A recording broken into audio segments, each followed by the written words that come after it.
Hey everybody, welcome back to Kruse Control. It is Friday, August 16th, 2024. Welcome to Kruse Control, the home of entertainment news. I am your host as always, Brian Kruse. Welcome back everybody. Happy Friday. I hope you conquered all of your goals today. Oh my God, something in my front door, my dog's going nuts, Peppy's going crazy. It's the craziest time ever. Welcome to Kruse Control. I don't know what's going on right now, but welcome back. That's the worst time for someone to come to my front door. Who's knocking on my door right now? Who knows? But welcome to Kruse Control. Joining me back at Kruse Control, I'm going to go to Ron fast and leave my microphone. Ron, welcome back to Kruse Control. Mr. Roll, Todd Woodward, how you doing? Hey guys, how are you? I'm doing great. Well, our host left. I guess the dogs made too much noise. I want to give you a second to talk, Ron. Ron, how you doing? Ron, welcome to Kruse Control. How's your week been? I'm doing great. Week's been great. Having a lot of fun. Getting the kid ready for school that starts on Tuesday. And there you have it. And Ron's helping us out tonight. Hey, what's up, Peps? Ron's helping us out to the chat and stuff like that, but we do have a new co-host this evening for the very first time on Kruse Control, everybody. I want you to give a big, warm welcome to a new friend of the show, if you will, a new friend of the show. Everybody put your hands together for director, creator, and all-around talent. Everybody, welcome to Kruse Control. Miss Larry Rich. Larry, how you doing? Welcome to Kruse Control. Oh. We lose Larry? Everybody can hear Larry? Oh, no. Okay, it's all good. We'll come back to you, Larry. You might have to refresh. This happens sometimes. Weirdness as it goes. We're coming back to you. We're going to come back to you. Dogs are going crazy. The show's starting off wild. That's what happens, I guess, on a Friday. What's up? Good to see you, Kato. Good to see you. All joining us back on Kruse Control, everybody. The man himself. You probably see him around rocking those spiked glasses, a leather jacket, kicking ass, playing the ukulele. Check out his band, everybody. Check out Training. The new album coming out right now. The Low Dangling Fruit. Everybody from Naked Lion. Welcome back to Kruse Control. Mr. Carter James, the Nillick Master. Carter, how you doing? My good man, I am Nillick to the max here, Brian. How have you been? I've been great. How you? Just so good to see you, Carter. I'm so happy you're here tonight. Happy Friday. You have a good week? My good man, it was a great, grand, and Nillick to the max week. Got a lot of wrestling practice in, got band practice in, and we have a big show coming up, which I believe will be September 23rd. Don't quote me on that just yet, but on the very same day, Naked Lion's album, The Low Dangling Fruit, is suspected to come out on that very same day. You can stream it anywhere and everywhere. It's going to be Nillick to the max and so much more. Hell yeah. So good. Shit, the Nillick Master. What up, dog? Can I get a little bit of that ukulele? Peppy's excited to see you, man. It's been a long time. You guys know each other too before, don't you? You guys work together, haven't you? Yes, we have on a couple of low-key projects. But hey, Carter, you and me, the pep star, Toe Dog. Holla. Oh, doggy, love ya. Yeah, you guys know each other very well, but good to see you, Carter. I can't wait to talk more about your band. That's great. You're gonna be performing. And how's everything going so far? You're having a good time with it? Everybody's good reception from the new album? So far, so good. Even though we've only released 2 songs, like say on YouTube and otherwise, we are planning on putting out our next single, which is called "Take the Stairs Tonight." Eventually, that'll be out. We don't know exactly when. We're still working on that, but we can everyone can still listen to the songs "Black Sheep Love" and "Fun Not Greed" on all the streaming services, or at the very least on YouTube. So go ahead and check it out. You just might like it. Hell yeah, they will, Carter. And someone who should not take the stairs tonight, it's a thirsty daddy himself. Welcome to Kruse Control, Mr. GR Waters. How you doing, GR? Do not take the stairs. I'm worried about you having too much to drink. That's why I don't have stairs in this house. That's a nice view you got there tonight, GR. You're not on Thirsty Daddy Island anymore, huh? How are you? Well, I decided to get off the island and come into civilization for a week, you know? We're happy to have you. We're happy to have you back. Wow, we lost Larry. Here, you know, especially with this crazy crew. Dude, I'm so happy to see you, GR. We saw you on Wednesday. I bet Peppy's excited to see you. Daddy is in the house. Yeah, Peppy always loves when you're here. Say the thirsty daddy's coming back. He's always excited. Peppy, how you doing, man? You doing good? Doing fly? What's up? Welcome to the show, bro. Yeah, welcome to the show. Welcome to the show. You feeling good, Pep Star? You got it all in? You ready to kick some ass tonight, huh? Nice and dandy like cotton candy. Yeah, you are. Yeah, you are, man. Nice and dandy. Can someone get a dog?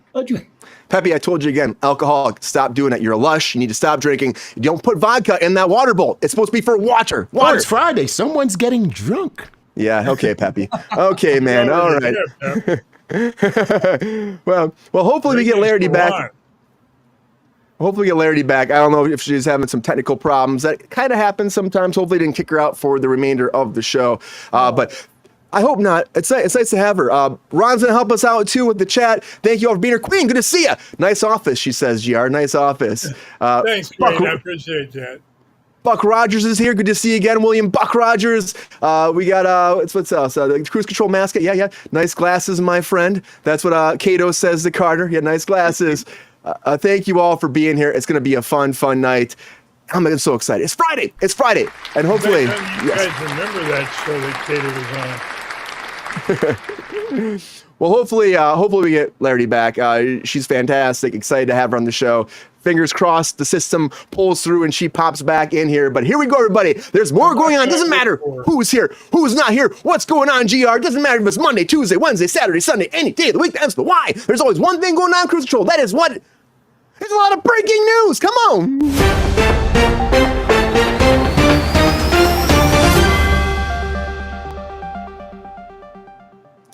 All right, the very first thing I want to talk about is Beetlejuice, everybody, because Beetlejuice is back. Of course, the news has been talking about this for a while. Beetlejuice 2 is coming very, very soon. Michael Keaton was talking about Beetlejuice 2, telling everybody about how he feels about it, how excited he is about the project, and he's saying this one's going to outdo the original one. He's saying the guy's going to outdo it, no problem, big time. Wait till everybody sees it. He's so excited about it, and everybody online, like all the other cast members, coming forward and saying that this is a bigger, higher stakes movie than the first one that's going to make Beetlejuice a bigger figure in pop culture than it ever was before. Nora Ryder said the same thing. She said she's never worked on something so excited to put out there, and Michael Keaton's ready for this renaissance of his career. Of course, he came at Batman, now he's Beetlejuice again. I'm very excited to see where he goes from here because Michael Keaton's a freaking man. He really is a freaking man, and I can't wait to see Beetlejuice coming in September. It's not that far away. You can't stop Beetlejuice, and you can also not stop David Lynch, because David Lynch, at 78 years old, he hasn't directed a movie since like 2016. Of course, known for Mulholland Drive. You've got also Twin Peaks, and he actually worked on or helped part of the actual reboot of Twin Peaks. But he was actually sitting down for an interview recently for Sound Magazine, Sight and Sound Magazine, and he's been dealing with cancer for a lot of lung issues. Cancer based off of smoking, because he smoked for so long. He's been fighting it. He's got some weak immune system, and he doesn't know if he can actually get out of the house ever again because he's afraid of actually getting sick from anything. It could kill him, unfortunately, which is really sad to hear. But he said that won't stop him from directing. It will not stop him from directing. He said he'll direct remotely if he has to. He can only walk a short distance though before he runs out of oxygen too, because he's having a lot of issues with his lungs from all the smoking through all the years. But he stopped smoking for 2 years now. And he says he is doing better. A lot of health scares, but the big problem is he can't really breathe that well. But he will not stop directing. He said there's no way he ever will. He's been freaking doing it forever. I hope he does, and I hope he finds a way to keep going forward, because getting sick is never fun. And having a positive attitude, that's pretty fucking fantastic. I have a positive attitude about Grotesque, though. Grotesque is coming out from Ryan Murphy. And I think we're just doing too many shows, Ryan Murphy. I mean, I honestly think that I started watching the American Horror Story too. It's not my favorite. I mean, whatever. I worked in these shows for a long time. There's a lot of stuff that people love about this, but this Grotesque show coming out, 10 episodes, September 25th at 10 p.m., streaming on Hulu and FX. I just don't know. I saw the trailer. Obviously, I'm just not sold on it, but it revolves around a series of heinous crimes that are unsettled in a small community where Detective Louis Tryon, Nash Betts comes in to feel these crimes out, and she says something eerie is going on, something personal is taunting her through these crimes. Will it be good? Will it not be good? We'll have to wait and find out. Coming out in September. Not too far away. Grotesque is coming. And something else that's been very grotesque, everybody. Come on. What's grotesque? No, it could be grotesque. But come on, we got to talk about this Nickelodeon shit some more. Dan Schneider, that's grotesque. That's what I'm talking about. Damn, leave the children alone. Leave the children alone. For the children, Michael Jackson said. Not against the fucking children. Come on. But anyways, another review came forward with Keke Palmer, who worked with Dan Schneider, Nickelodeon, for years too. And she came forward talking about her time working with him. And this has been going on over and over again, where actors are coming forward, child actors, talking about their influence by him, how he was weird, odd, out there. But Dan Schneider apparently was running a cultish type environment. That's what her and her mother said. And her mother actually said, to be honest, the whole time the atmosphere at Dan Snyder set was very weird and cultish, and all the parents were very secretive and honestly thought that they took themselves way too seriously. And Keke came forward and said that overly she felt she was controlled and confined because of the way her parents kept her away from everybody, but she actually respects them more because of everything that was actually going on behind closed doors. But there's another person working on these Nickelodeon shows that had a problem with Dan Schneider, and I can't believe this guy had all these issues, and I can't believe Nickelodeon was a spot for this. And again, it's not Nickelodeon's fault. These things do happen. creatures do slither in the night, and sometimes they can't get caught, unfortunately. And when they do get caught, there might be a civil war, and Civil War is coming out there to Max. We're getting on Max September 14th. If you didn't see this Kirsten Dunst movie on September 14th, that will drop on Max. Alex Garland's Civil War, biggest, highest budget movie for A24, $50 million.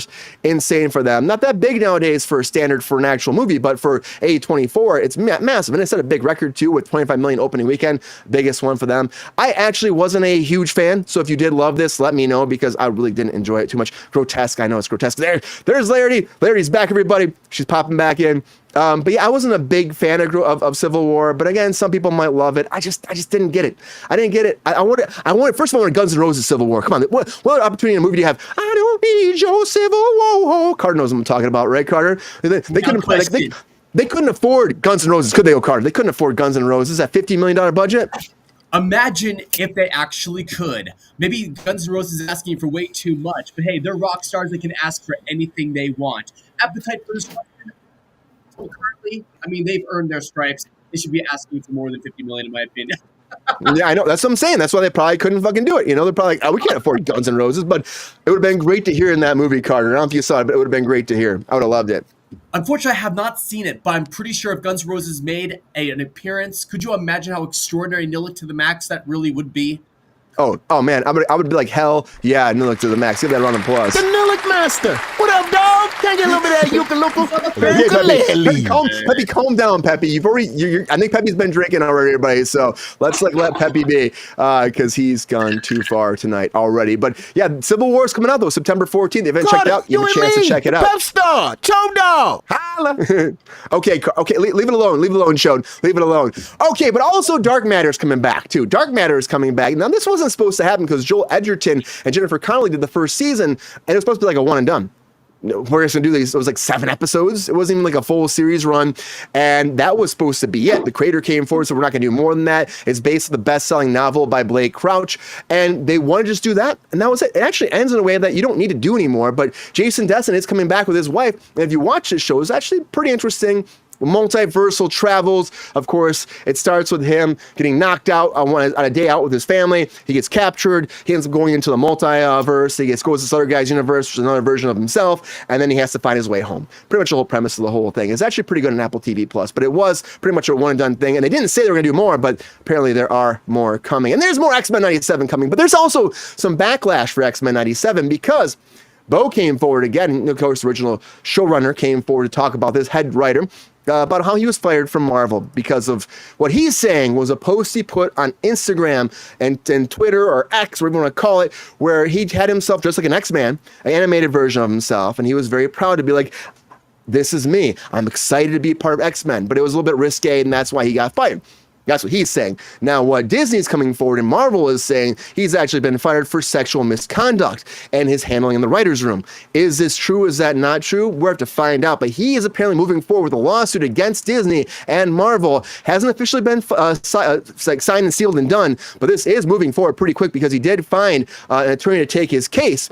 And with that happening, you know this is in the back burner. It's going to happen. But this social media thing, he's been posting stuff about. He said there's more to come. He hired Brian Friedman, who actually handled some of Hollywood's biggest wrongful termination cases throughout the last few years.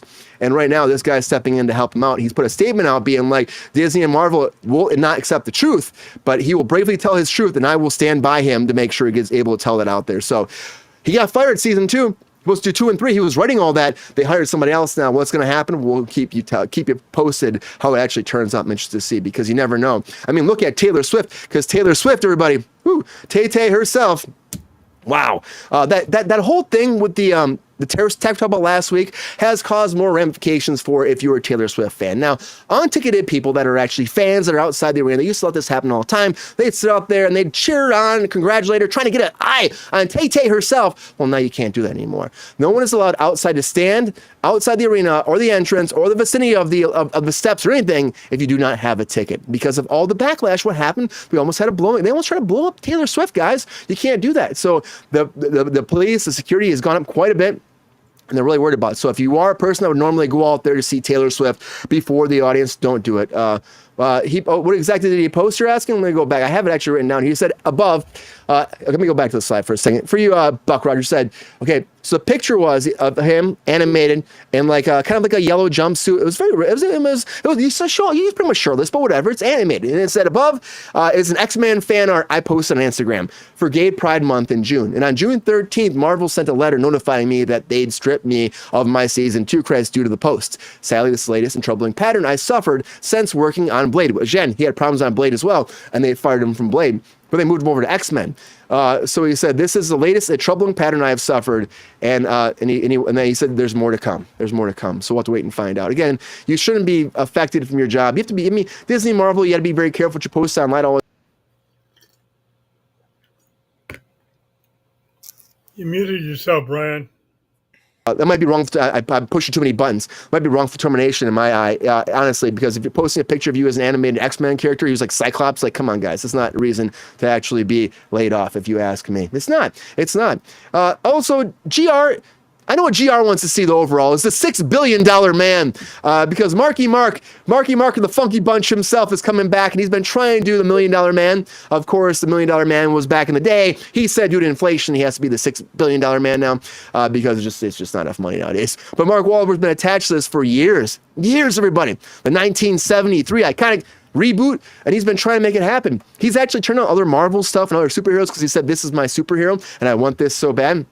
He's been trying to make it happen. But again, nothing's happening. But he said, the only one superhero of mine is this. It's a $6 billion man, and I can't wait to make it happen. So it's still moving forward. It hasn't happened yet, but it will. If Marky Mark, it will eventually happen. We'll have to wait and find out. But also, The Gentleman is happening for a season 2. That's right. Season 2 of The Gentleman is moving forward. Guy Ritchie's project over there on Netflix.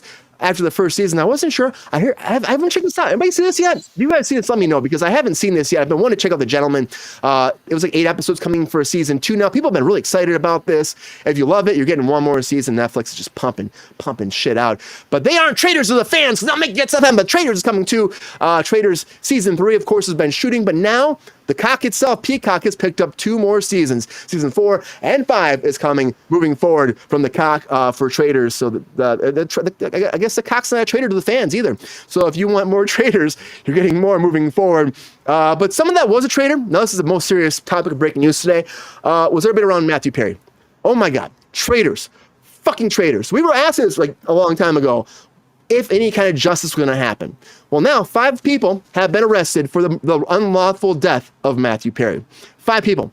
On top of that, we're going to have the U.S. District Attorney, Martin Estrada, came forward to say this, announced this yesterday. They arrested 5 people. Now, his live-in assistant gave him the ketamine on the day. Gave it to him. Never said that before when it happened.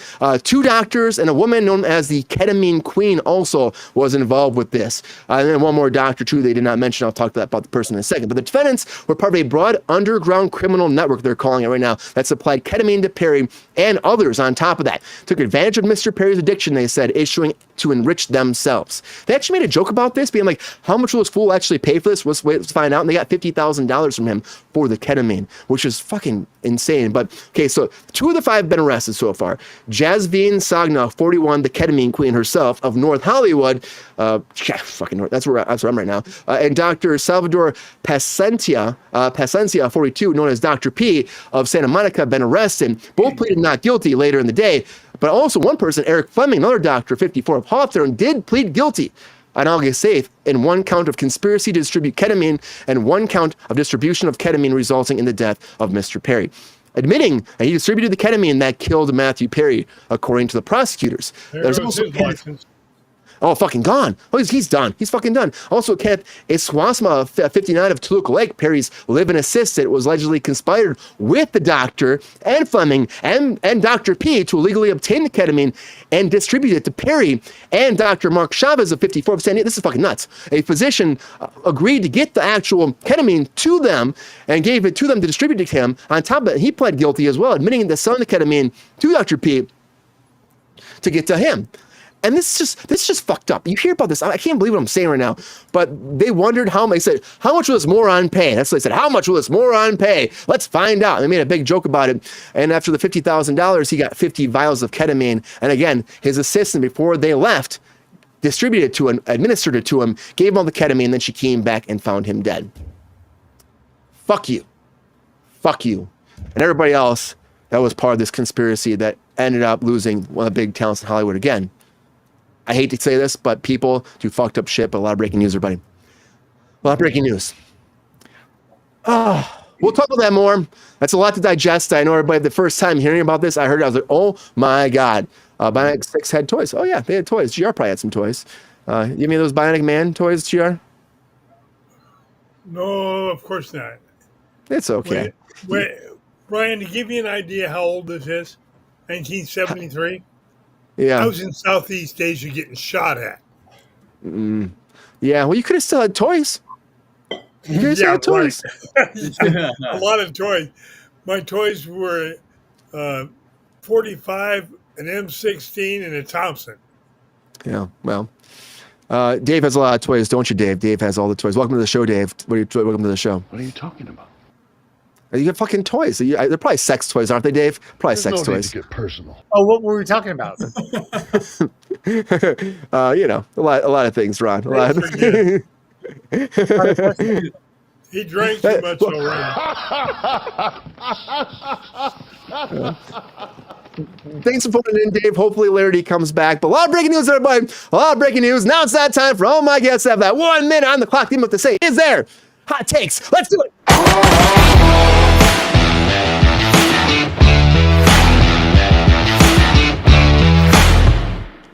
All right, now it's time for those hot takes. This is that time to put 1 minute on the clock for all my guests have that 1 minute breakdown. What to say is their hot takes. Now, what are hot takes? Now, if you haven't been on Kruse Control before, it's that time where you had those breaking news topics, right? We heard all that topics. We know what that was. There's like 12 topics. I did 10 last week, and everyone was giving me shit that was not enough. Well, we got 12 tonight. Can they make it within 1 minute before that bomb blows up or that time went up? That's it. They don't get their fucking topics, and they don't win their hot takes. So they might still win because it's up to you, the audience, to decide who wins hot takes. It's not me. It's not Pep Star. It's not the Thirsty Daddy. It's not Cardinal Mac James. No, it's not. Person, that comes down to you. You as the audience. Tell us who you think should win hot takes, hot takes, hot takes. All right, Ron. Yes. Welcome back as co-host tonight. Who should win hot takes?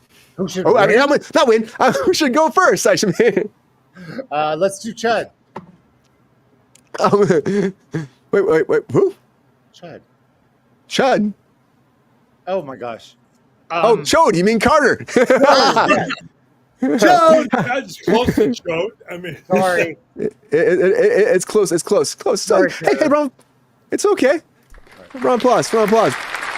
Carter, you feeling ready for this, man? Coming in hot for those hot takes, getting slippery, getting buttery, nipply, getting ready to get in there, sliding like a slip and slide, land on your feet and say, oh yeah? Oh yeah.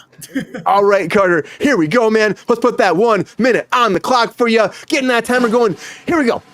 Get ready for it. All right, Carter, get real, get soothed, get sputtery. Hot takes in 3, 2, 1. Hot takes, Carter. Beetlejuice 2, is story stronger? Absolutely, positively. He is the best. You know who he is. David Lynch is a fighter. He always has been, always will be. He's an absolute creative genius, one of a kind, always. Grotesque? Well, the name speaks for itself. It will be grotesque and so much more. Cultish Nickelodeon days? Nothing surprising with Nickelodeon anymore. Please protect the children at all costs. Civil War? How can a war be civil? War is hell. That's the last thing we want. Dark matter renewed. It should always be renewed. It should turn into light matter. X-Men 97, drama. Drama is horrific, right? We don't want drama. We want the truth. Fans I love together with Taylor Swift. We need to protect her, save her. She's amazing. So are the Swifties. $6 billion man? Oh, yes. Update that $6 billion man. Went out a $7 billion man. The Gentleman renewed for season 2. Let's get more. Season 3, 4, 5, and 6. The Traitors renewed? Yes. The Traitors are magnificent. One of a kind, not one of many. Matthew Perry death, arrests do happen. Hey, let's get the truth out. Let's let justice be done. Matthew Perry, you are a legend, and your death will not be in vain. Boom, shakalaka! Great hot takes, Carter! Great hot takes! Oh, yeah, some feelings, hearts, and all. Thank you so much. Great job, Carter! you're marvelous. Appreciate you. Thank you. Great hot takes, Carter! Round of applause for Carter James, Milk Master! Round of applause. Is Larry back? I think she might be. Is Larry back, maybe? She keeps coming in and popping out. Yeah. I mean, sometimes this happens. It's just with the system. Sometimes I don't know. Maybe we're having some issue with the connection. Larry, hopefully you're here. If you are, come back in here, pop and let me know. When I see your camera pop up, I will switch you back on. Until then, I have the legend himself, Dave Bautista, here being saucy. He's always being saucy, aren't you, Dave? He's a little saucy. He's a little saucy bitch. That's what he is. Saucy. Yeah, he's a little saucy bitch. All right, Ron, who's gonna go next for their hot takes? That would be. He already did it. You mean me? GR, yeah. Oh no, yeah, no, yeah. On the other, forget it. Yeah, GR. Wherever I am. All right, GR. GR's going next. It's Thirsty Daddy time. He's off the island. He left the office. He's back in the green room. GR, are you ready for your hot takes? You know it. I gotta follow the man. Gotta. Yeah. Good luck on that, man. I gotta say, that's some hot takes that are not the ones to be followed easily. So I believe in you, though, GR. You've been doing this for a long time. All right, GR. Make it happen. Bring on the passion. Bring on the glory. Bring on the hot takes. Here we go. Hot takes in 3, 2, 1. Hot takes, GR. Is Beetlejuice better? We'll see. I think it will be because he's bomb. Dave Lynch, Emphysema, what a bitch, man. You're the best. Grotesquely, man. My question on that is, can Travis Kelce act? Nickelodeon, a cult with Schneider, nothing surprises me. Civil War, it looks interesting, I'd like to see it. Dark Matters and Renewed, yeah, that looks cool. X-Men 97, getting fired for a gay post? Come on, give me a break. This is the 21st century. Zero Low, to me, it's all paranoia. Oh, God knows what'll happen. $6 billion reboot? Well, with technology advances, $6 billion is about right. Gentlemen Renewed, I missed it. I don't really care. The Traitors, I love that show. Matthew Perry, if I'm arrested, these dirtbags deserve to get the chair. Bam! Hit those hot takes, GR. Great job, great hot takes. Thank you very much. Woo! Thirsty Daddy takes right there. Off the island, on the office, and back on to the hot takes. Great hot takes there, GR. Great hot takes. Hey, keep up with Sparta. I'll never get Larry back here. Sorry, Larry. I mean, we're really excited to have her on because it's like a new face, and we're trying to figure some stuff out. And she's a really great person, so we'll figure out the kinks, the bells, and the whistles, and we'll get her back on here hopefully. You know that you're right, Kato. You're right. Like, you would think so, and that's why we need more information. I would say too. Again, this one person coming forward, but I've heard multiple things about this too. I also heard that Bo was posting stuff on a bunch of different dating apps where he's like half naked, and they were mad about that, which that happens too. That's your own personal life, you know. You gotta get your groove on too. But I mean, Disney's a very wholesome when they want to be company, and they'd say it's for the children, but they also say it's for their pocketbooks, and they also say do as we say, not as we do. Brian. It's about money. Mm-hmm. True. And I can tell you one thing. At the end of the day, they what Bo did for X-Men 97. Revitalized this franchise and made it come back where I never thought they would ever before. And it was so successful because of this guy. So, I don't know. We'll have to see. Wait for the facts. We'll find out. There will be more coming forward because, again, Bo will challenge this whole situation, this termination. We'll wait to find out how it turns out. Ron! All right, man. It's down to you. Here we go. Dun, dun, dun. I think it's just end up being the four amigos tonight, hanging out. I'm not sure we get Larry back, but I know that you got this. And are you a little nervous at all about the hot takes tonight? You know, I try not to be nervous, and I think I can control that. Yeah, I believe you can too. Yes. Just to hype you up, Ron, we are at the end of the day. We're just.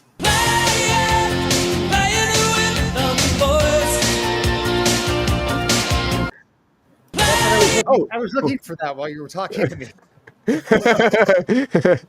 Found it. Yep. Well, Ron, I know you've got this. As always, you're going to kick some ass, take some names, come back around, and have a lovely evening. All right, Ron, here we go. Bring on those hot takes. They're coming on. Woo. Getting serious, saucy, and sophisticated. Hot takes in 3, 2, 1. Hot takes. Beetlejuice. I'm actually excited about this again. Last week I wasn't because of that song. This week I am. David Lynch, he is a fighter, and good for him. The Grotesque premiere. Yes, Ryan, just take a break. Cultish Nickelodeon days. Oh man, that dude is just, when is he going to go down? Civil War streaming release. That's cool. Love Island Games coming back. I didn't hear anybody else talking about that. I'm confused. Dancing with the Stars, judges said, what are they in season 67? Fans not allowed to gather. I'm not surprised. She needs some protection. $6 billion Man. I love the original, and I really love the Bionic Woman. The Gentleman renewed for season 2. That sounds fun. The Traitors renewed. There's a lot of renewals. That sounds great. And Matthew Perry. That's fucked up. His assistant administered the last shot, which is fucked up. The Ketamine Queen, those doctors. It's like Michael Jackson all over again. It's sad, and my heart goes out, and it's bad. It's horrible, but great hot takes, Ron. Good hot takes.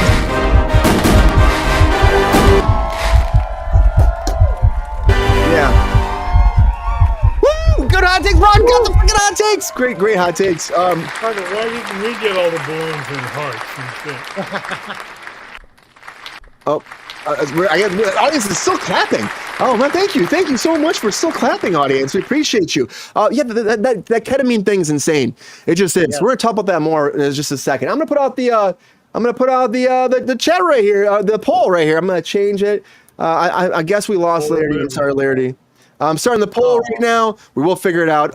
But I will say this too, that's like the biggest thing in the hot takes today, are the breaking news. I was like, oh my, I was like shocked when I read this. I was like, this just keeps going. This is a big thing. The fact that the assistant administered it and then like left and like had 50 vials, and it was, I guess the last year of his life was a lot of ketamine. And you know what, someone that's already going through drug issues, and it can be helpful. It can be very helpful. Ketamine has helped a lot of people come back from some rough times. They're doing a lot of treatments these days with it. And I will vouch for, because I have friends that have taken these treatments. We do microdosing of it, and it helps them turn shit off and then actually address issues that they're dealing with one-on-one and not being convoluted by all the other thoughts they're having in their mind. And it's helped people. Brian, that dirtbag admitted he gave the last shot. Admit it. Yeah, he's going down for murder 1. Oh, right, GR? I think he has to. At the end of the day, like, there's no way that they're not going to all go down massively, right? But this guy admitted he gave the shot that killed him. Talk about stupid. They're looking at between 10 years and 142 years, depending on what. Well, this guy's looking at the possible death penalty. It's how bad it is. Yeah. It's horrible. I don't even know what's going to happen. I'm sorry. No, I mean, like, honestly, you do something like that, like, honestly, you admitted that you did it. They laughed at the text messages, laughing about it too. On top of that, it's like they're insane. It's so cruel. Ron, how do you feel about this? Were you shocked when you heard this news today, or did you hear about it yesterday when it actually broke? And do you think justice will actually come for Matthew Perry now? I think the fact that they've followed it this far, justice will come. Yeah, ketamine is really good. I was on ketamine treatment for a while, and then unfortunately, I liked it too much, and I started using it more recreationally than I did medically. So I got off of it, but it is really helpful. It doesn't sound like he went for it for the helpful aspect, Matthew Perry, but the other ones, the 2 doctors, that is crazy. Do people, God, where's that oath that they take, and out the window. And it's just after Michael Jackson, I mean, and you're right, they were just mocking him, and they're like, how much are we going to get from this moron? And at one point they were getting 2,000 a vial. Now a vial is like, it's like that, and it goes for like 150, and it's just it's horrible. Yeah, they were laughing about the 53,000 we got from it. Yep, yeah. Many sick people in this world. You're right, Cato. Rachel said two murder charges require premeditation of causing death. Manslaughter is death by negligence. So you think it's be murder? It could be murder. It could just be murder. Sorry, Rachel. It doesn't require premeditation. At the end of the day, it's fucking murder. Death. I'm looking it up. I'm not going to go into that. We're not a legal show, so I won't go. No, into that. This is not Kruse Court right now, GR. This is not Kruse Court. we're not dealing with the law right now. Brian. Yeah. Yeah, we're not. I haven't sworn you in. There's none of that here yet. So it's. And I no longer carry a badge, so I don't have to worry about it.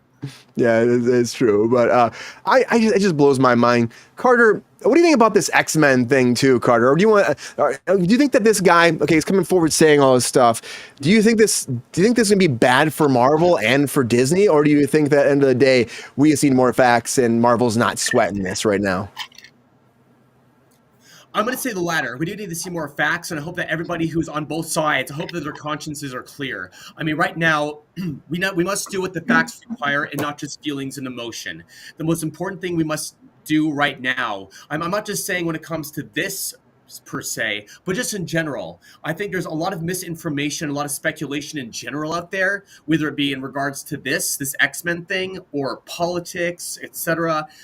We really need to know the absolute truth. We really need to become a culture where we base things more on facts rather than high emotion.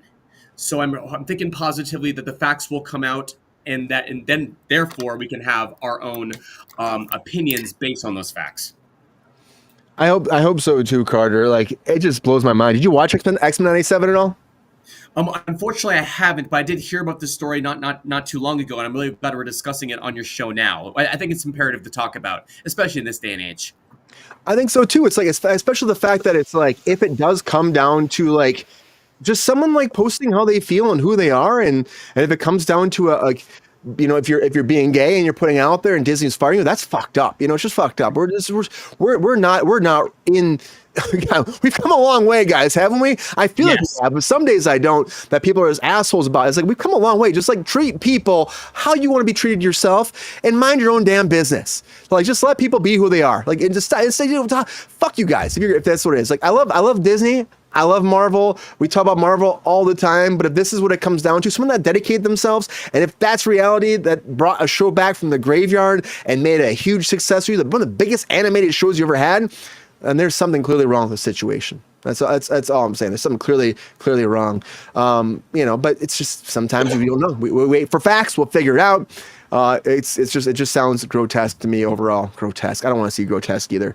I don't care. I've worked for Ryan Murphy for years. They treat you well. They take care of you. But like, I feel like we're stretching the content too far as well. They're doing the same shit over and over again. For what, Ron? For what, Ron? Why are we doing more? It's just a money grab, isn't it? That's all he does, and it's just, it really is. It's disappointing. Yeah, I agree. But across the board, everybody, great hot takes.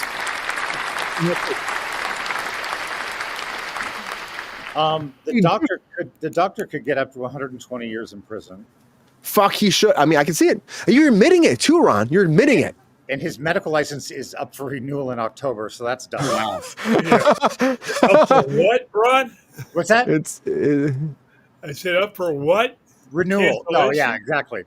And the assistant is on $100,000 bail if he can get it paid. So clearly he's still in jail. Yeah. It's messed up, man. It's really messed up. Medical malpractice is no joke, Rachel. It's no joke. Rachel, come back on Monday. We'll be back Monday finally.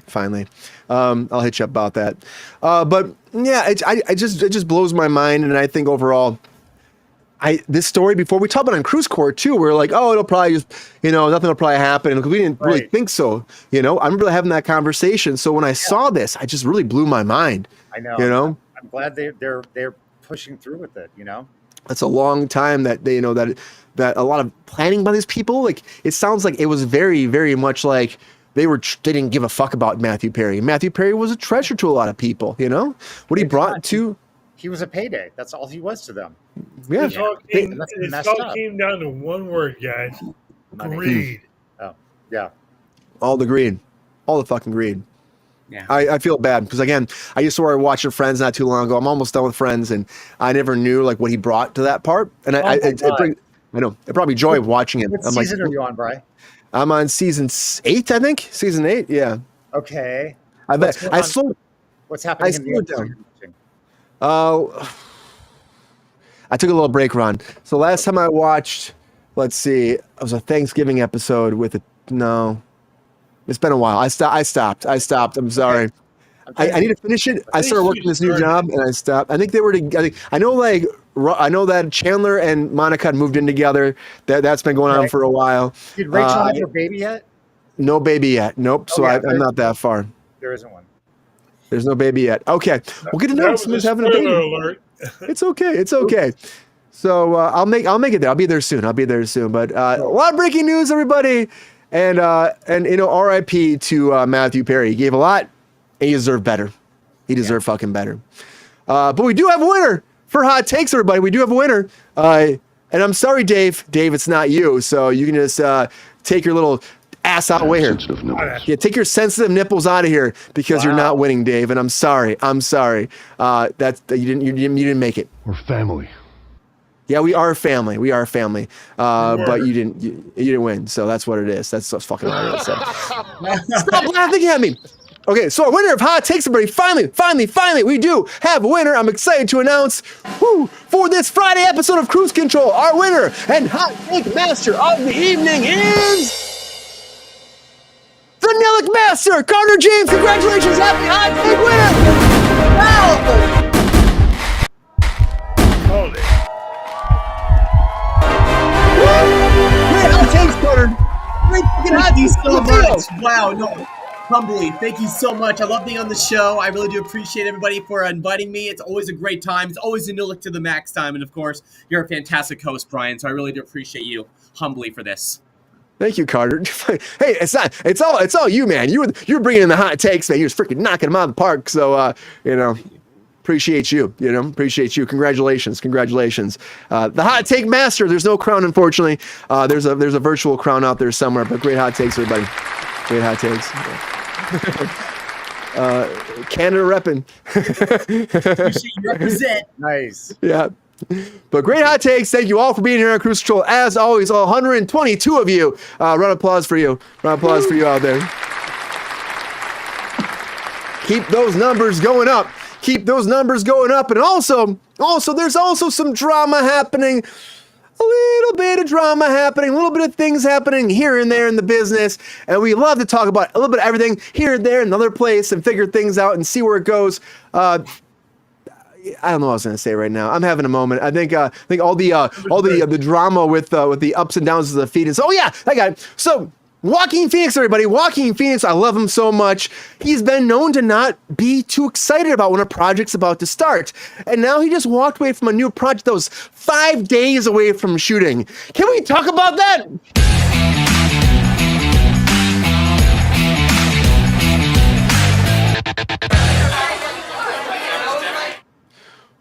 Joaquin Phoenix, everybody. I gotta tell you, one thing about this that just kind of blew my mind is like Joaquin Phoenix was working on a set and he actually approached the production for this. He departed the set, but Todd Haynes' gay romance drama, just 5 days. 5 days. They were gearing up. The crew was loading up. They're ready to rock and roll. He walked away. He's like, I'm not gonna do this. I can't do it. I won't do it. He walked away. Now, this has a tidal wave of people going nuts. The business is going crazy. This is supposed to shoot in Mexico, and there's been a huge amount of outrage from that's one of the studio execs is saying moving forward, and they're actually thinking about suing him over leaving the project right now. Now again, legal action could happen. You sign a contract saying you're going to do a job, you can't just walk away. That's just not right. But he's Joaquin Phoenix. And again, this happened past. When he was doing Napoleon, he almost walked away too. It was like the week before. And again, Ridley Scott sit down with him and be like, hey, we got to talk about this. We got to figure this out. He wasn't happy about the voice. They worked it out. Then he actually sat down and did it. Another time, he was working on, I think it was in Napoleon where he told me he had to rewrite a bunch of stuff too because he didn't want to be there. So this has happened. He gets petrified. That's what people say. He gets nervous that he won't be able to perform what he thinks the character should express. And then he almost leaves the job every freaking time. And that's just not professional. It's not right. He's a fucking phenomenal actor. I get being insecure, but like to walk away and leave everybody again. I'm just saying it with your freaking dick in your hand. You know what I mean? And you can't do anything about it. You hire all these people again. I'm just saying it comes down to more than SGR than him because you have all the crew members that have been hired, all the vendors, On top of the higher ups, of course, you have all the producers behind the stage, all the pre-production people, all the office, all the PAs, everybody that's involved in this. There's a lot of people. There's hundreds of people involved from the very start of production to the very first day, through the whole production, through post-production. Post-production people are, expecting this job. And he approached them for this project. He approached the studio about this. The production company saying, I want to do this project. And they greenlit it because he wanted to do it. So to me, it's pretty fucking ballsy to walk away. I get being nervous. It is what it is, Brian. GR, yes, but again, I get being nervous. I get there. I've been there before as an actor. I've been nervous. But you know what? Then you take that nervousness and you let it thrive in your performance. And that's what you have to do. And I feel like he's probably done that before. And maybe this time, maybe because he's never played a part like this before, maybe it's a period piece back in like the 1920s or 30s where it's about an actual, like, very passionate relationship that took place in a time where it wasn't accepted. So maybe he was just having some inside turmoil about playing it. Who knows? But as a person that's professional, has been in the business for this long, you know what it causes. You know how many people's jobs are on the line when you walk away. You started this process. You decide you fought for it. Do not walk away. No. You want to do this, man. End of the day, you want to do this. Ron, what do you think? Do you think that at the end of the day, he's going to be hit pretty hard for this? Or will like this be fine on his career? Is this like GR saying? Is this like spineless to walk away from a production when you're this deep into it? I think it's so selfish. It's so egocentric. It's all about Joaquin, and he's not thinking about who else this is affecting. And like you said, it's hundreds of people. What about the caterers in Mexico? The catering family, they're like all excited. They've got 10 weeks of work, and now it's just dumped. Things like that people don't think about. I think it's highly irresponsible of him. And if he was afraid or something, you work through it. You walk through it. He's a phoenix. He's walked through worse of whatever it could be. I think they should sue him. I think they should tarnish his name, which he's kind of doing that himself. If you said that he wanted to walk away before from something, then multiple projects. It's sort of his reputation, and he might not be bankable after a while. Even the Joker, Queen puts a point out there too, Ron. The fact that, he obviously can get away with it. But the thing is, like, if you've done this multiple times and you've been nervous and they let you do it, I mean, they usually caved him. That's the thing. He never usually walks away, Ron. But now he walks away. It's like, so he's gotten away with it this far. You never know where, at some point, somebody's going to be like, no, I can't deal with losing my production because he's so volatile. It's a lot of people, a lot of jobs on the line, and a Joker, it happened too. He was nervous about the Joker, I heard too. The first one, he almost walked away from there. And usually there's a demand though. And there was no demand in this situation. He just left. That's what's messed up. And you don't really hear about. I mean, actors don't walk away without a demand. That's what I'm saying. Do you think there's a demand that's not coming out right now? They're not talking about because like he's always given a demand. So if you look at it that way, demands are given into it. Something tangible. They're totally given into. They're tangible. So this is beyond that. It strikes me as weird. I'm like, I feel like there has to be something that's going to come out. There has to be something that's going to come out that he asked for or he needed that they said no to. That's why to me that's what I think is a reasonable human being that's seen this happen, heard about this happening for years, right? There has to be something. Do you think he just walked away because he was just weird about the role? I think it has to be something like that because if he was asking for a demand or whatever, the studio will pay it, whatever it is, Yeah. He's such a big star. They'll just pay it. But so I think there's something about the role that must have really freaked him out, or I don't know. Do you know what the character was like? They didn't really break it down, but all they said was that it was like two characters that are just very passionate. Like the way they describe it as being like, just very risque in that time period and just like a very, very, intense relationship. There's not much. Bottom line is, Brian, it's a gay love story. Yeah. Okay. And maybe I'm sorry. I didn't mean to step on you, Ron. I apologize. No, that's all right. I think bottom line is maybe it hit too close to home and it bothered him at the end. That's a weird. You think there's like more going on? Like, GR, you think that there's something kind of inner turmoil he's having with himself? Quite possibly. He's no youngster, and I can relate to that. But when you're dealing, he's not married either, is he? He's not married, is he? Well, I don't think married has anything to do with it, but if Well, a subject hits too close to home, it's you know, it it's a can thing that, bother you on a level that we can't really describe here. yeah, but it's a thing though too, GR. It's like on top of that, like if he's not married and he's going through something and it's too close to home, maybe, right? Daddy is in the house. Peppy, we're serious right now. Peppy, please calm down. If he's serious about something, he's going through something. Maybe he's gonna have some worry about what he puts out there on the screen. You know, or maybe Well, it's I can't see somebody like Joaquin worrying about something like that. me either. Me either. Ron, I just don't see it, Ron. I just don't see it. But it's like it's so weird that like this is happening when he's never walked away before. You know, well, he's walked away a number of times. Let's face it. he's walked away without walking away. This one may have been something inside of him that was too close to actually do it. Yeah, I think he's. don't know how to put it without sounding like some sort of an Adam Henry. I cleaned Yeah, that but- up, right? Yep. Yeah.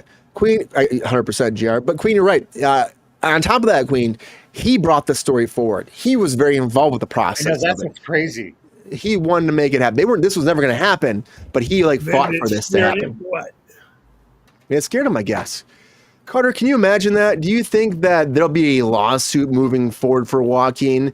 Or do you think that he's going to just, he's got the best lawyers in town and everybody respects him, so he's going to just walk away, wipe his hands of this, and be fine, and all those people are going to suffer because he was selfish for one moment in time? For me, in the world of Hollywood, it'll be a mixture of both. Yes, I do believe that Joaquin Phoenix has the means to support himself legally and otherwise.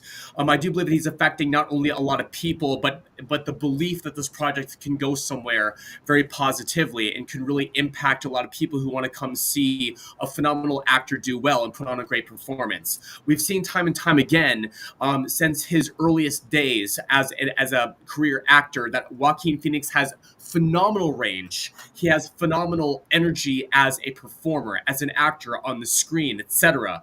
And for him to do what he's doing now, it's an absolute insult to those who would kill to be in his shoes, those who come out to Hollywood for that dream, for that reason, to be a performer and to do that for a living.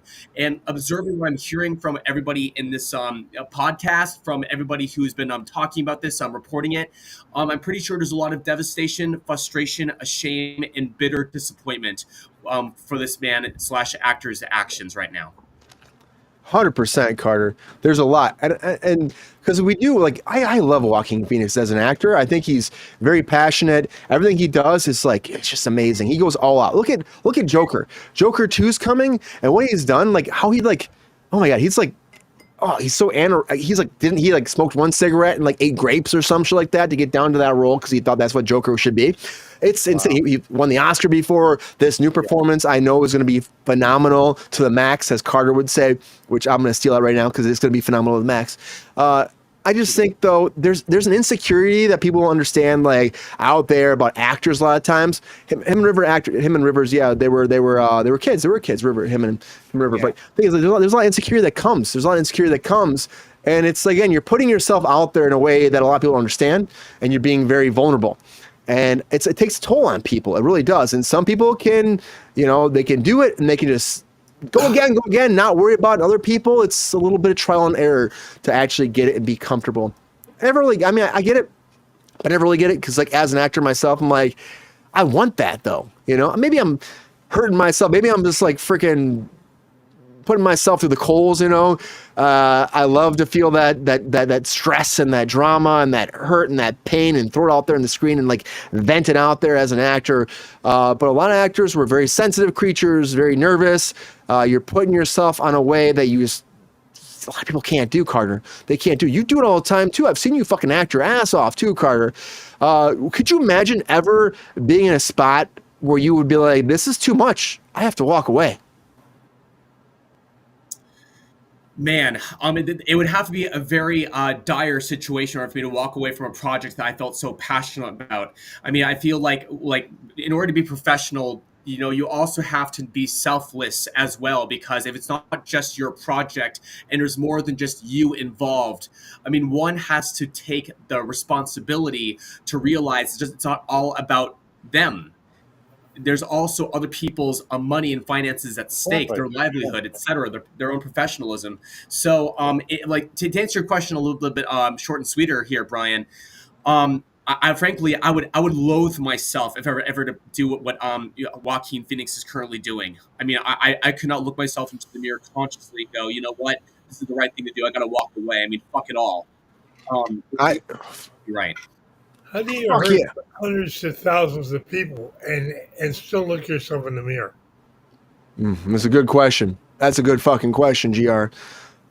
Carter, that's spot on. I couldn't do that shit either. I can't imagine as being a human being that just lives on this earth doing that and knowing what you've done to other people, and especially as someone that understands this business that well.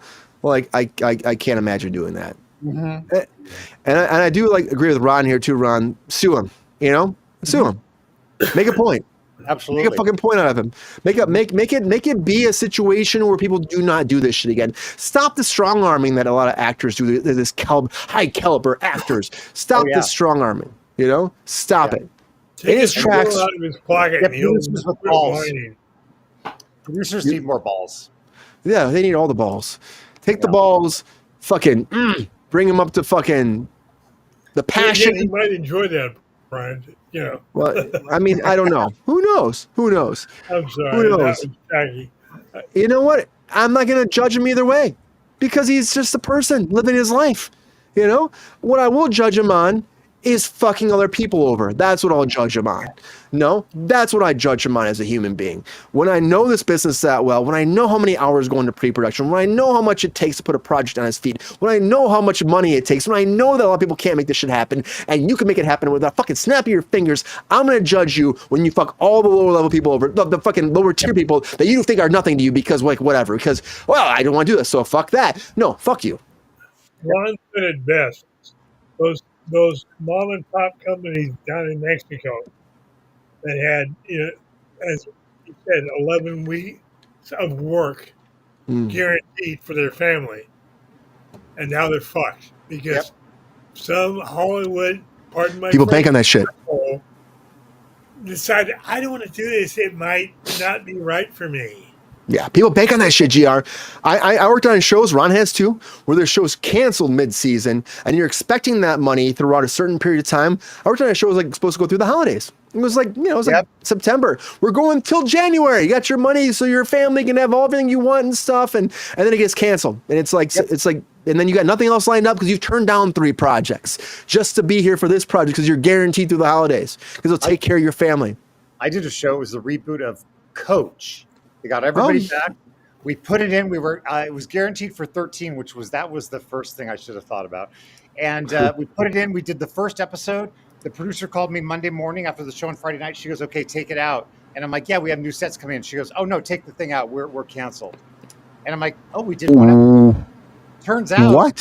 Turns out Craig T. Nelson was the only cast member that had a series deal. The rest of them were paid weekly. They knew it was coming. Yeah. What the shit? Yep. Yeah. So we lost 13 episodes. Wow. Isn't that crazy? All the other actors had a weekly contract, and Craig had 13. That makes no sense. I know. Makes no sense. I know. Of course they're gonna be pissed. They're gonna be pissed. Yeah. Yeah. Oh my God, Ron. That's the business, though. That's the business sometimes. And then, like you said, it ended in August. Everybody was already crewed up. It's just like, well, okay. Mm-hmm. You're like, well, I guess I'm screwed right now. I'm like, everybody's working through this time period. Mm-hmm. Now, what do? All that money I thought for this and this and that, and every bill and every situation in my life is just out the window in a snap of a finger because one person says, I'm going to go home. Taking my ball. Yep. I'm going home. Exactly. So, I like him as an actor. Yeah. That's a good story, Ron. Just fucking round of applause for that story. One person can affect this whole business just like that. And if you have been in this business long enough, you should not ever do that to people. And that's why I get mad. And I think there should be ramifications. You said, Ron, and I think at the end of the day, hopefully he'll learn from this. But I get being nervous. Carter. He doesn't want to learn anything. He doesn't. You know, it just. Yeah. He just wants to do his. Too removed. He's like, I can just pay it off with my Joker money from Joker 1 or my money from Napoleon or whatever, and I'll be fine. Yeah. Exactly. Hit him hard enough and he might pay attention. Maybe. Hit him hard. I don't know if you could hit somebody like that hard. I don't know. I don't know what he's worth. Oh, here, I'll find out. Well, how much he's worth? Well, he's worth at least $1.50, Ron. We know that. Yeah. But I'll tell you this, Joaquin, whatever in the day, you feel this, you have to sleep at night. You sleep. Hopefully you sleep well. Sleep well, but I don't think I would if I were you. I don't think I would. He sleeps all night on the mattress or something, you know. Well, it's only $80 million, so they could hit him hard. Yeah. They get him for all the money. Pay everybody's money, maybe pays the crew back. That could that'll be different. That's never happened before. You're gonna pay everybody's salaries. That would be a lesson. That would be something like, set a precedent for it. You know, somebody else after this, if they wanted to walk, like, oh, what if I have to pay the crew? Yeah. For all that time, for all their money. I would love to see that. I know, that would be cool. That would be freaking dope. You know what? He could afford it. He could totally afford it. Yep. We'll find Joaquin, wherever you are, Joaquin, we're watching you. We're paying attention, and we'll keep the audience informed as it moves forward. And I think at the end of the day, and that's good enough for me right there, Ron. That's good enough for me. But what's not good enough for me is that Kraven trailer that popped out. I know Ron's pissed about it. I'm pissed about it. I don't know. I just think that this movie's going to fail. But let's talk about the Kraven trailer in Comic Corner.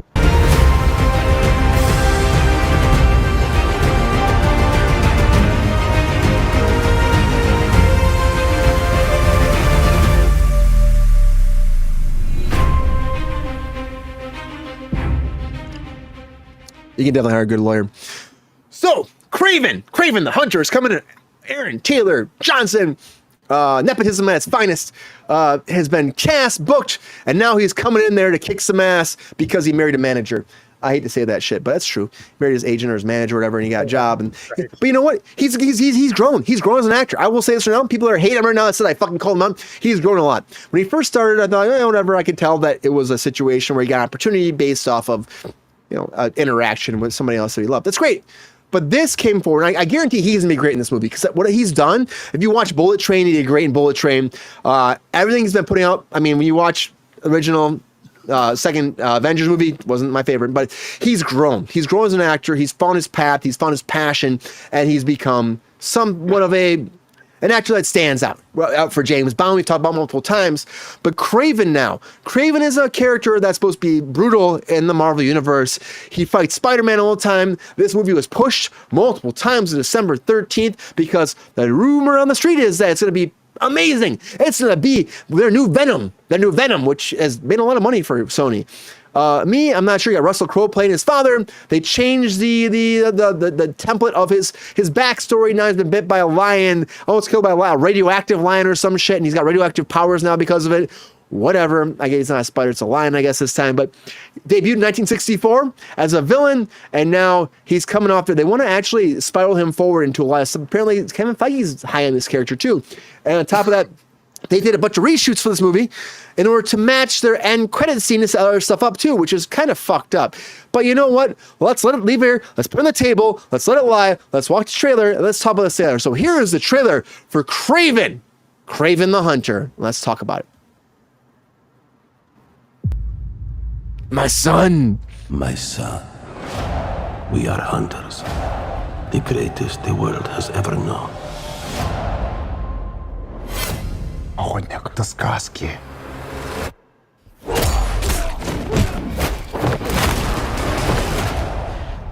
Каждый сказки. Get it! Oh, God! That's brutal. That's a very brutal movie. Who's next?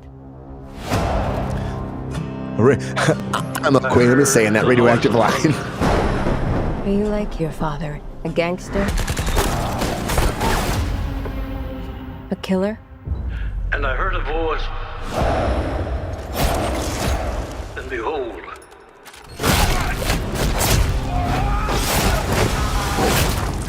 hell followed with him. There's a man going round taking names. My son. He decides who to free and who to blame. Yes. This video is definitely not monetized tonight. You can imagine. On your arm will stand up. Tell me about this hunter. Some are born and some are died. Once you're on his list, there's only one way off. Yeah. When the man comes around. When the man comes around.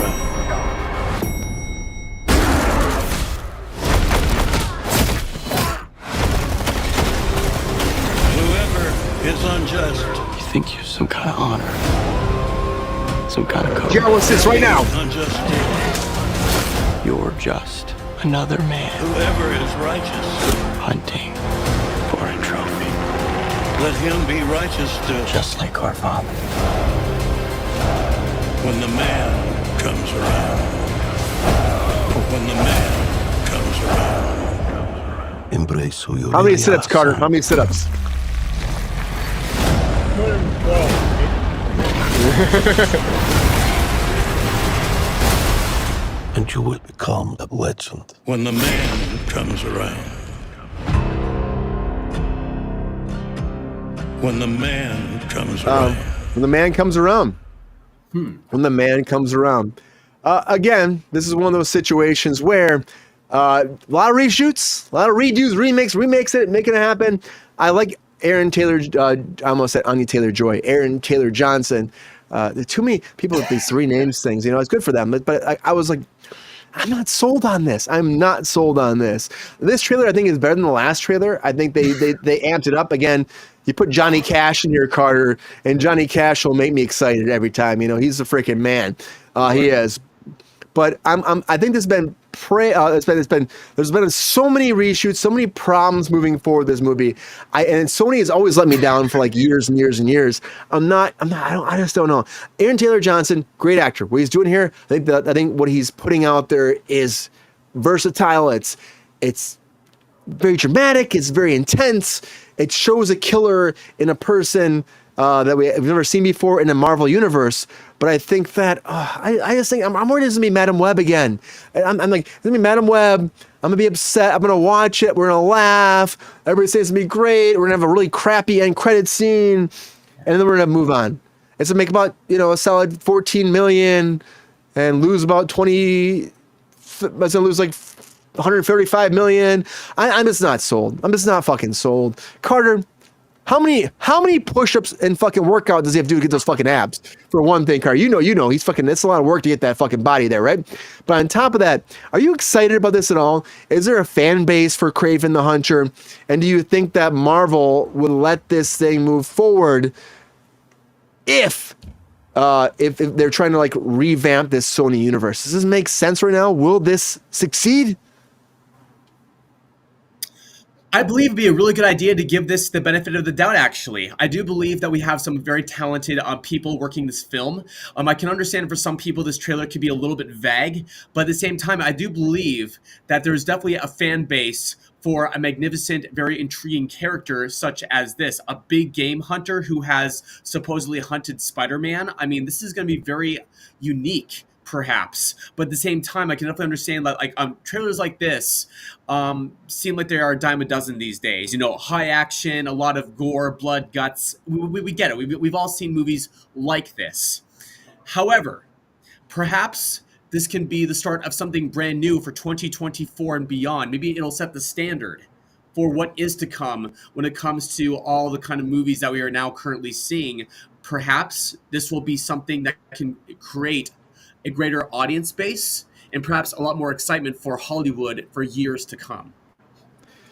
So is this something, Carter, that you go to theaters actually and watch? Are you excited when you watch this trailer? Does Johnny Cash amp you up for it?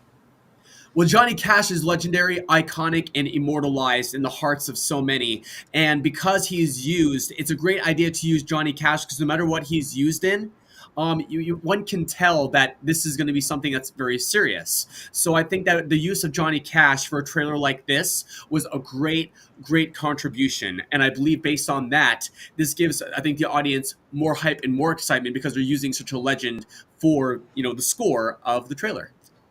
The man has come around, Carter. The man has come around. I'm, you know, I get it. I get what you're saying. I could be excited about this too. I think that Aaron Taylor Johnson has grown in his ways. He's definitely has a presence here, right?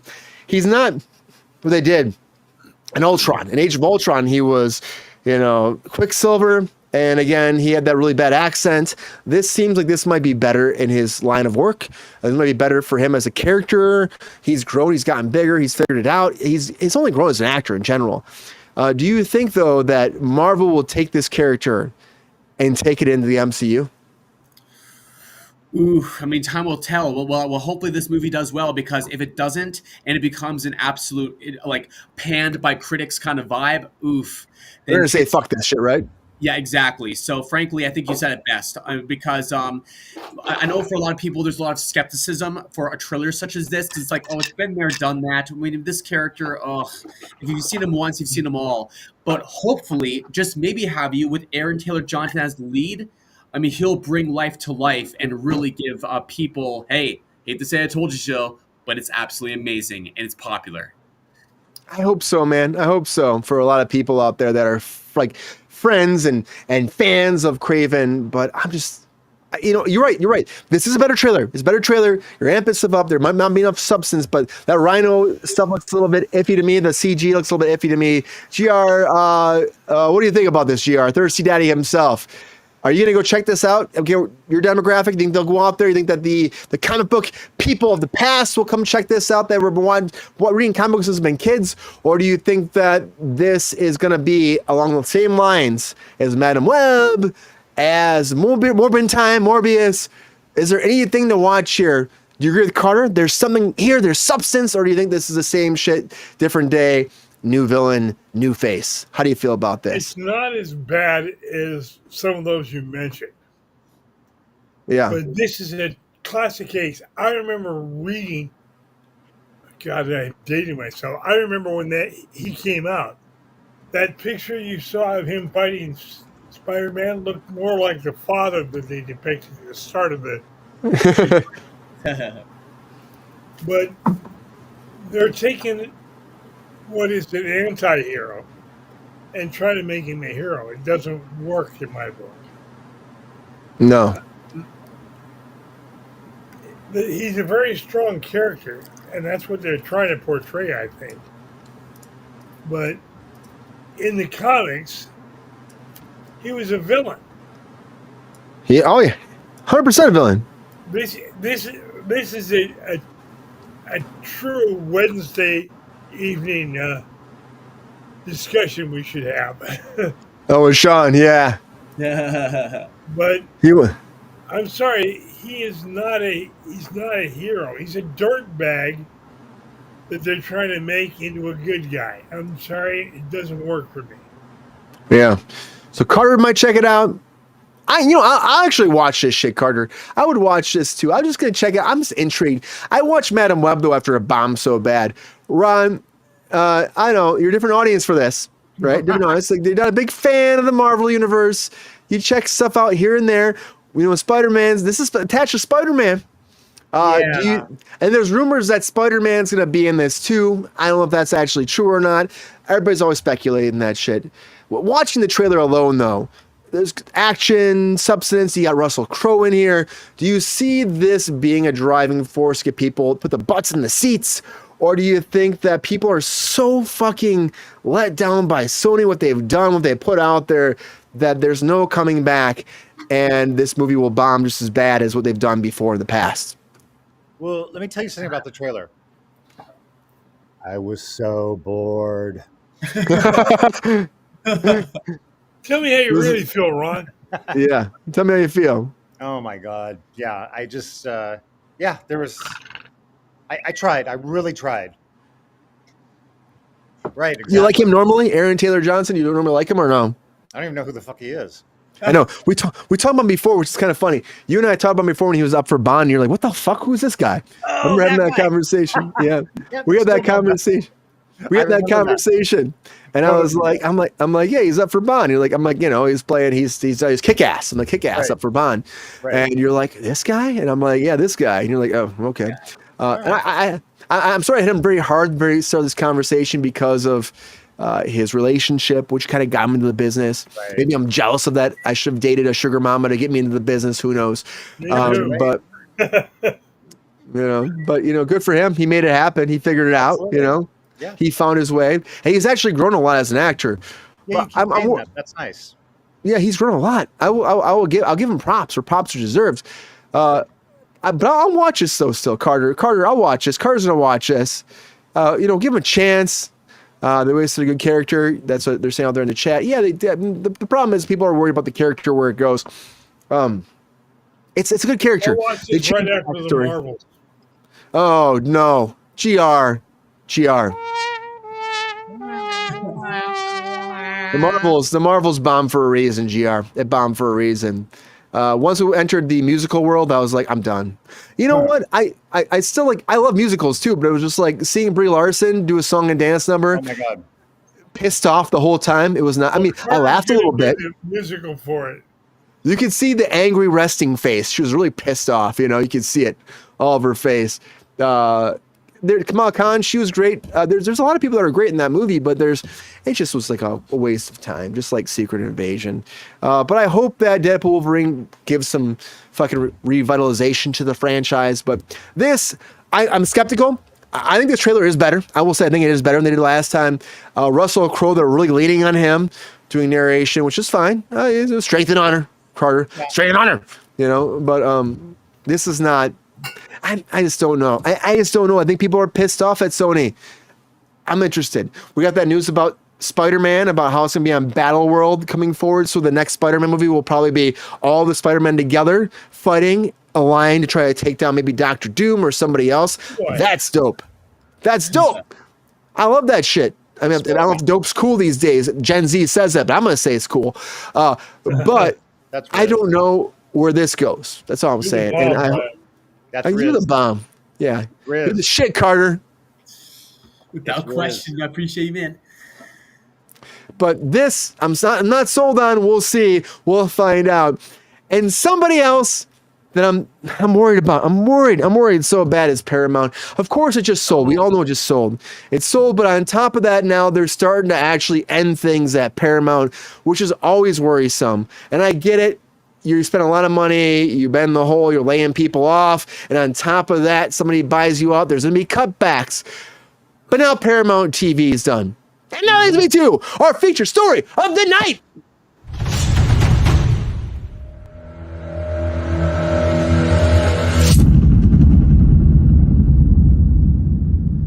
Now, the big conversation here is, if you hear about this, you're like, Paramount TV, what is that? It is not Paramount Plus. Let me tell you right now. It's not Paramount Plus. If we're about your Paramount Plus disappearing tomorrow, you got at least another 6 months, because that shit's me gone within the year, I guarantee it. But you got at least 6 months, is what I'm saying, because they've been in the hole. They're in the hole. They said, when the standard came out, they said until 2027, they won't make money on Paramount Plus. We've said it multiple times in this show. You know it. I know it. We all love it. That's what it is. But Paramount TV is more of a production company than an actual, or a studio than an actual streaming service, if you will. So they originally started off back in the day with Desilu. I Love Lucy was under Paramount TV. That's what it was. That was when they started, like, we need to get into TV, Paramount. So they made this whole division, get into TV. So they got with Desilu, they got in the whole production, they did I Love Lucy, did all that. It was growing. A lot of multicam shows worked for a long time, eventually shut it down. Then the streaming war started. And then they said, let's start again.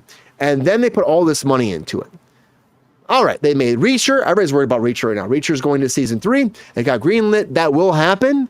It could be delayed. I'm going to tell you right now, because they work with Amazon and they work with Skydance, who bought Paramount, so maybe it'll be fine. It got greenlit. The money's there. It's going to happen. Just don't worry about Reacher. Don't worry about that before. I mean, they've done a lot of projects. They did also, on top of that, 13 Reasons Why. They produced that, which is funny. It's Netflix and Paramount working together. Defending Jacob, Apple TV, working with them on top of that. And there's a lot of projects you didn't realize that Paramount had their fingers in. This has produced a lot of things. So Paramount's been trying to spin off, and they've made money to keep them living, keep them surviving. Now that Skydance taking over, you're going to see Paramount doing a lot less, I think. the name will still stand, but I think a lot's going to go away. It's going to go away. It's going to freaking go away. And I love Paramount. I've worked there for years. I love the studio a lot. It's got a lot of history. It's amazing. I want never to die. But after this whole transition of being bought up by Skydance, especially not being bought up by Sony, you're going to see cutbacks. You're going to see things going away. And so will that mean less entertainment for you as an audience? Probably. Will it be a cutback for stuff that you might never know would have affected you? Probably. All of a sudden, a season you knew you loved will not come back. Why?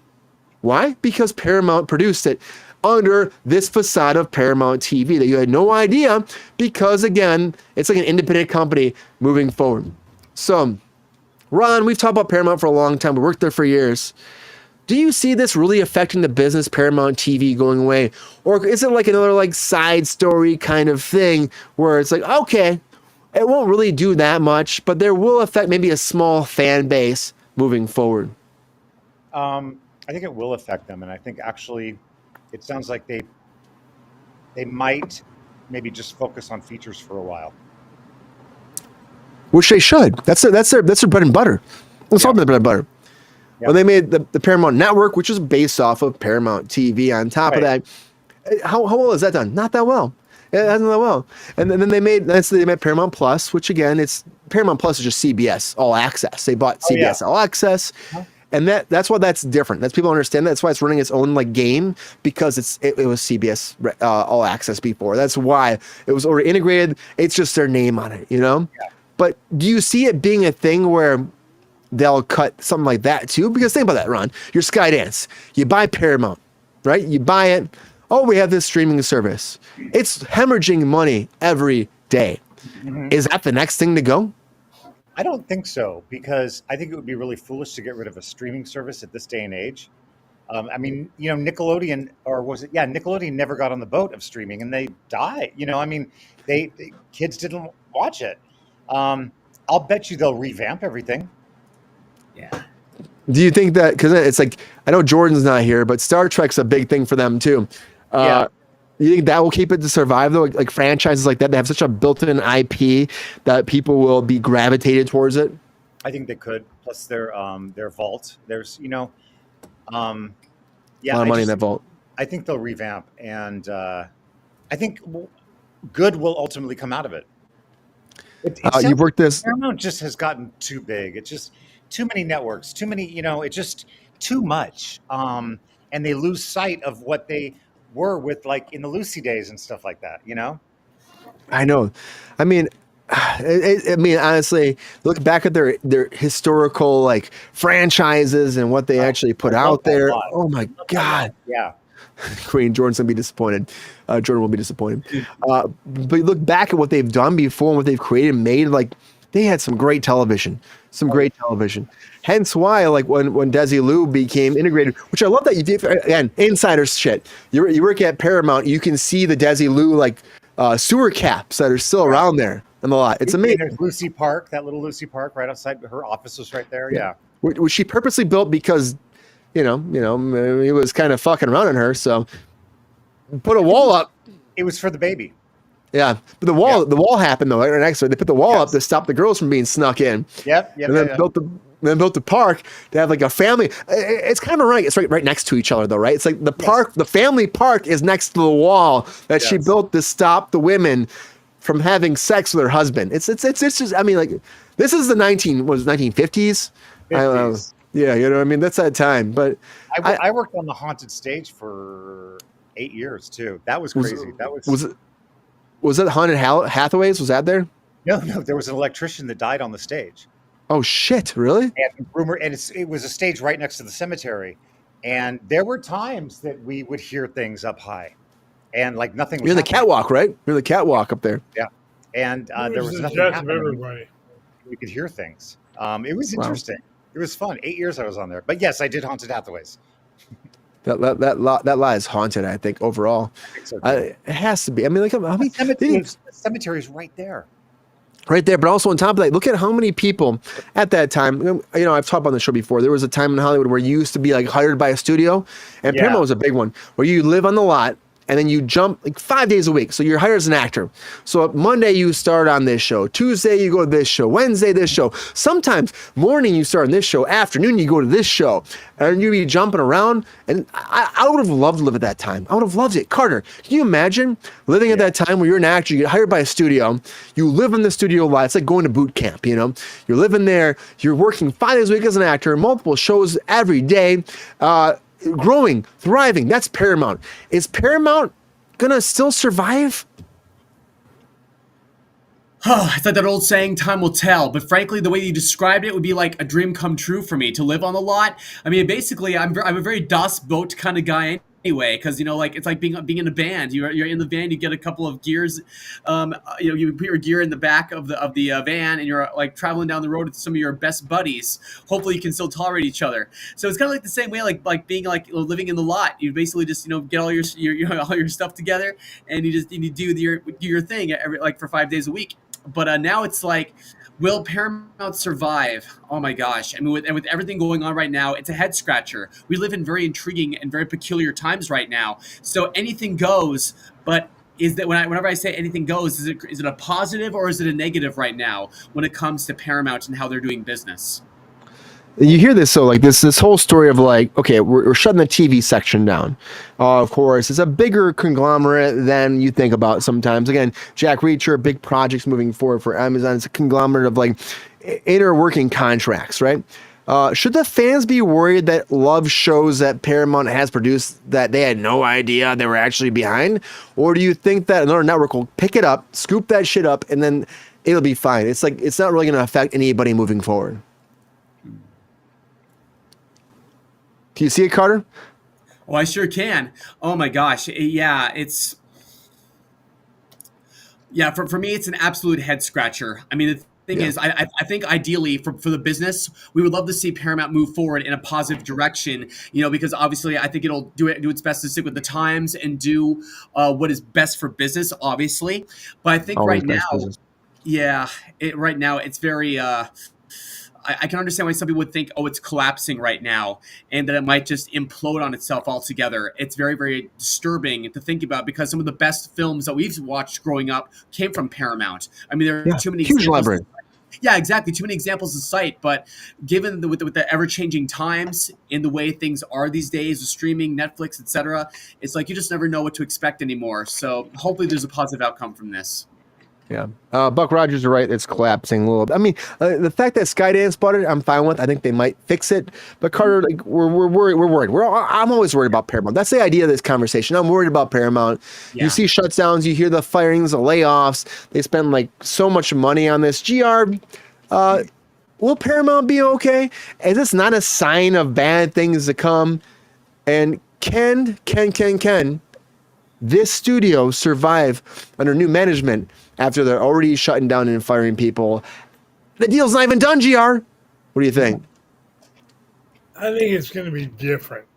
I mean, as Ron said, their history and their vault will keep them alive. But people when I first saw it, Reacher was a great casting of this idiot.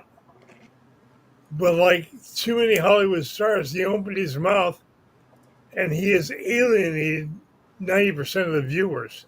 Oh, shit. You saying some bad shit online? Well, he's a bleeding heart liberal, and the character is a dyed-in-the-wool, old-fashioned guy. And he said some things that people like me, I won't watch the show anymore. That's how pissed off he made me. I did. And then he opened his mouth and put both feet in it and said, basically, people like me, he said, fuck you very much. But even on this show, GR, it's like we're entertainment. Entertainment is separate from political shit. It's like what the idea is, end of the day, is like we're here to bring joy to everybody, and that's what it comes down to. And people like overstep that sometimes. It'll survive, Brian. I mean, well, they have, as you said, Star Trek, Lucy, shows like that are true paramounts to the industry. Yeah. And just because he's a moron doesn't mean I'll stop watching other shows. But I mean, but I've been a Paramount, Trekkie since before you were born, Brian. and Jordan respects that too. He's Yeah, not here. I He's mean, taking care of Jensen tonight. Oh, It will be Paramount will survive. Then they change the names and they'll change some things. Oh yeah, I agree. Have another one, Brian. Yeah, I have one more. We're at the end of the show. But Paramount has a history that we can all relate to. He might have been Buck Rogers. He's also one. He's supposed to be Batman. He's working his way up. We'll see. But I will say this, OGR. I will say this though. Paramount. There's a lot of.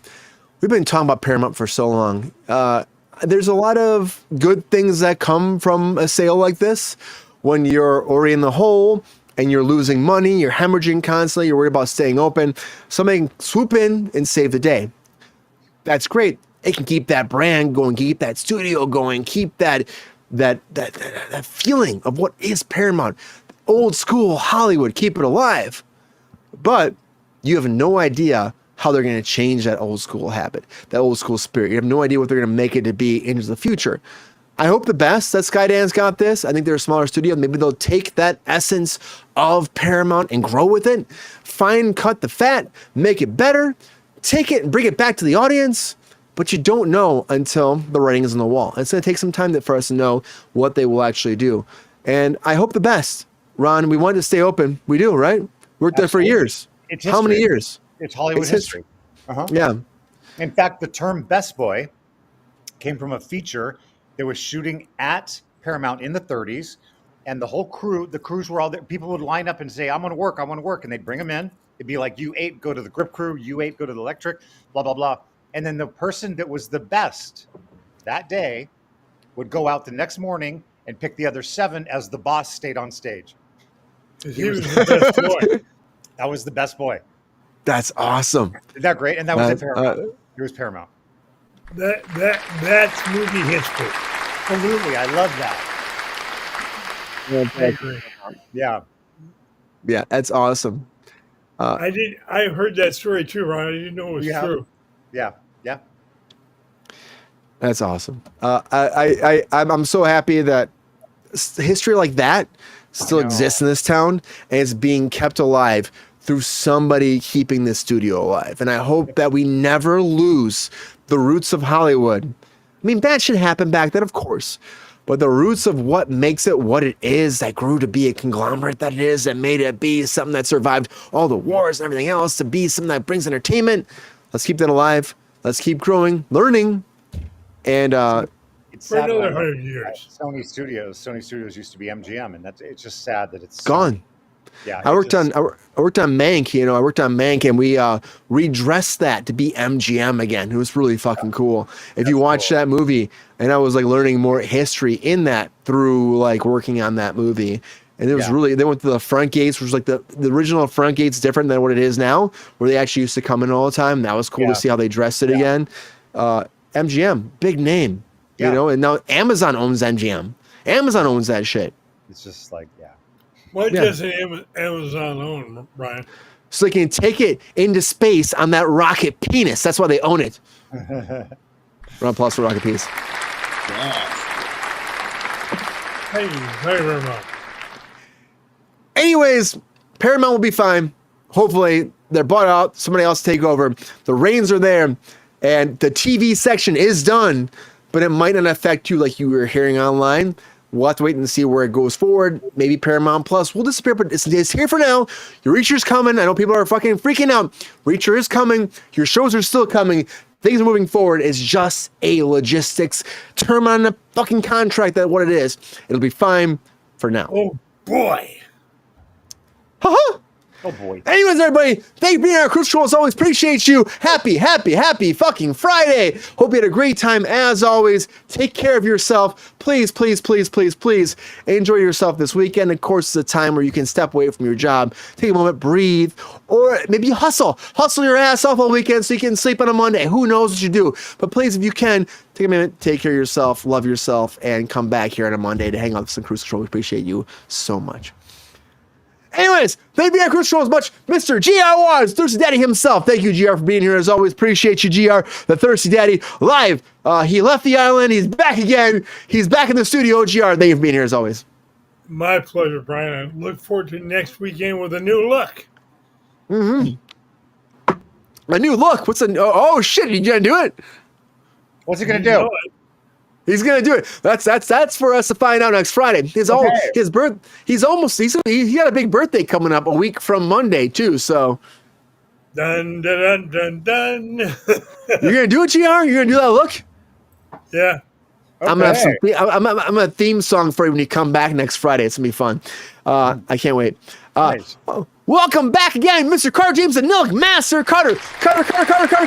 Please check out Naked Lion, Low Dangling for everybody. It's on your Spotify right now. Check it out. Check it out after the show when you're driving your car, when you're freaking alone in yourself in your bedroom waiting to figure out what you're gonna do with your life. Check it out, everybody. Love you so much, Carter. Thank you for being on Kruse Control. Appreciate you, man. The honor is all mine. Stay to look forever young and champion. The best is still to come.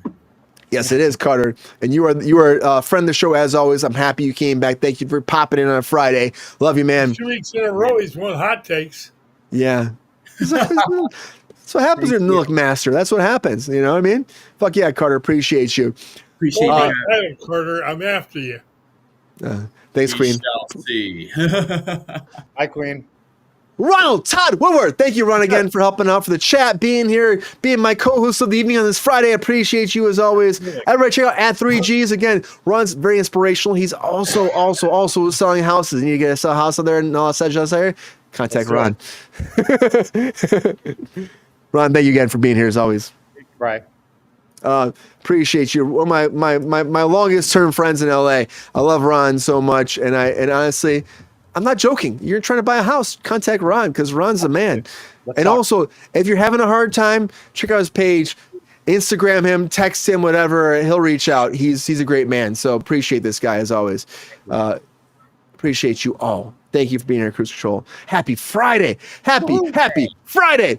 We land this ship. Thank you so much. Numbers keep going up as always. We had 133 people tonight. That's crazy. Thank you for being here on Kruse Control as always. Please comment when you pop in because you know when you comment, when you sail that ship, we come back. You keep those numbers growing every week. We appreciate you so much. You got to keep spreading the word. Your friends, your family, your uncles, your aunts, your grandmas, your grandpas, your great grandmas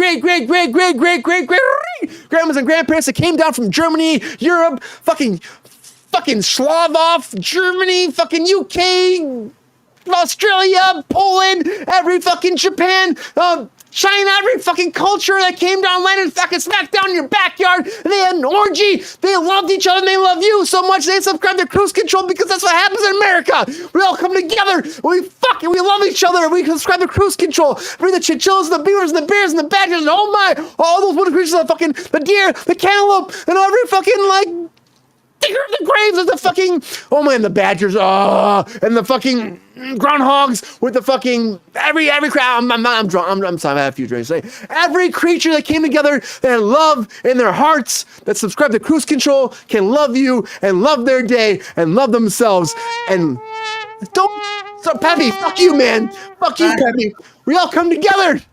We love you. Nice. Numbers keep going up. Happy Friday. Enjoy your weekend, and please leave the chickens alone. They just lightly peck at the penis. That's it. Have a great night, everybody. Take care of yourself. And until Monday, we're back. We're actually be back Monday finally. The show's already built, ready to go. Until Monday, everybody, have a good weekend. Take care of yourself.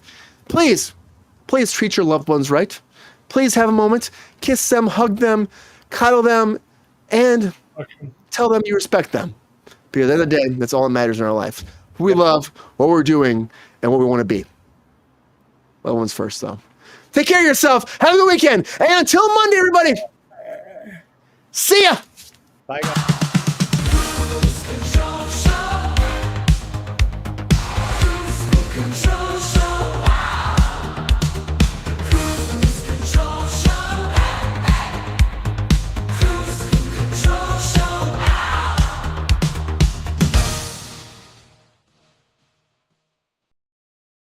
Yo, player, if you enjoyed this video, please like and subscribe and hit the bell to be notified when we are live. And if you are able to join our Patreon, please join. Cause the Pep Star needs more snickety snacks. Cause I'm hungry.